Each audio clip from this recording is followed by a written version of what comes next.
My next guest says that inflation expectations are softening, but quietly. I want to bring in Lloyd Financial Group President and CEO Luke Lloyd. So, Luke, I know we had the New York Fed expectations, and they turned down just a little bit.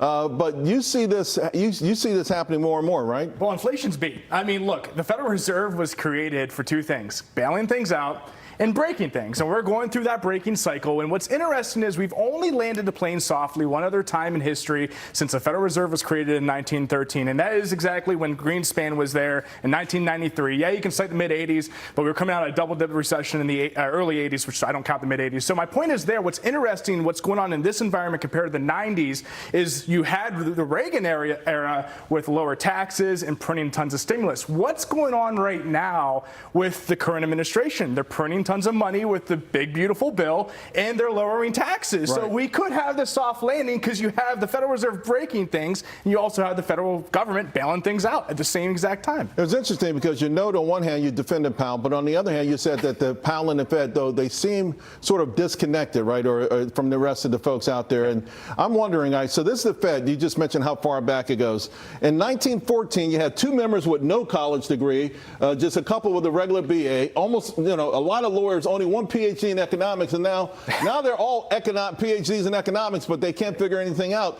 No regular folks. This is nothing, right? Yeah, none of us, right? Right. So they're in these ivory towers crunching numbers, and they really maybe sometimes don't know what the hell is going on. So when I started my business, government regulation was intense. It was all black and white, right? The economy is not black and white. It's not just about the data, right? Go walk down to Main Street, talk to middle-class America, and see how they're feeling. The one thing that really annoyed me watching Powell a week ago when he was speaking was his take on AI. Okay, you could have an age demographic up there too, not to throw age into it, just for me being a little bit younger, but the average age is like 60. They're all in their 50s and 60s. They're talking about AI, how it's going to create jobs, not only just displace jobs.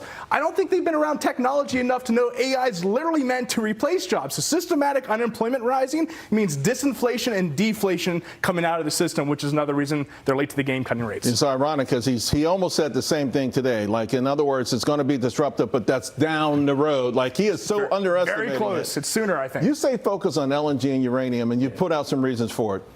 That's the play here. I think so. I mean, look at LNG, natural gas plays today. I mean, oil selling off, and you see LNG, Cheniere Energy, you see XL, which are two that my clients own. They're up today. So I think the natural gas play is in play, whether geopolitics are hot or not, because of 50% of the energy supply in America being fueled by natural gas. So commodity prices rising is a good thing, obviously, for natural gas, but also this heat waves that we're dealing with, right? So LNG, transition, uranium, nuclear energy is going to be needed for all this AI. That's still a good spot to be in that for a couple of years. TLT, I was a little surprised to see this on your list. What's the rationale here? I mean, maybe it's the risk and reward, but it's been coming down pretty steadily here. I mean, we've hit 5% on long duration 30-year bonds, 4 or 5 times now, and then we come back down to 4.8%. I have a really good feeling. I also have a lot of data to back that 5% is most likely going to be the top. We can talk about the debt downgrades and the spending issues still in America, making our debt a little bit more risky. But at the end of the day, if we are entering this more disinflation, deflationary period,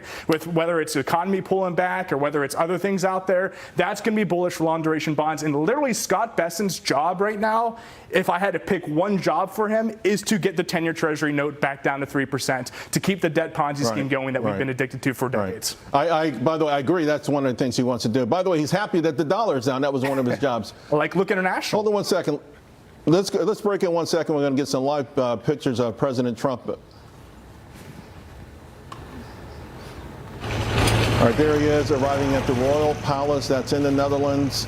Of course, the NATO kicks off their summit today. He's going to, right now, go greet the King and Queen of the Netherlands, and a lot of excitement there. A lot of excitement because obviously every time Trump has attended these international events, there have been some pretty big haymakers out there, without a doubt. So we'll continue to focus on that, what's happening there. Also, I've got an amazing geopolitical guest coming on later. But for next, let's talk about leverage ETFs. So let's say a stock went up 590% in the last year. Well, Sylvia Jablonski has set up a way that if it does that a year from now, you could make double that. Sounds risky. She'll explain it all. She'll break it down next.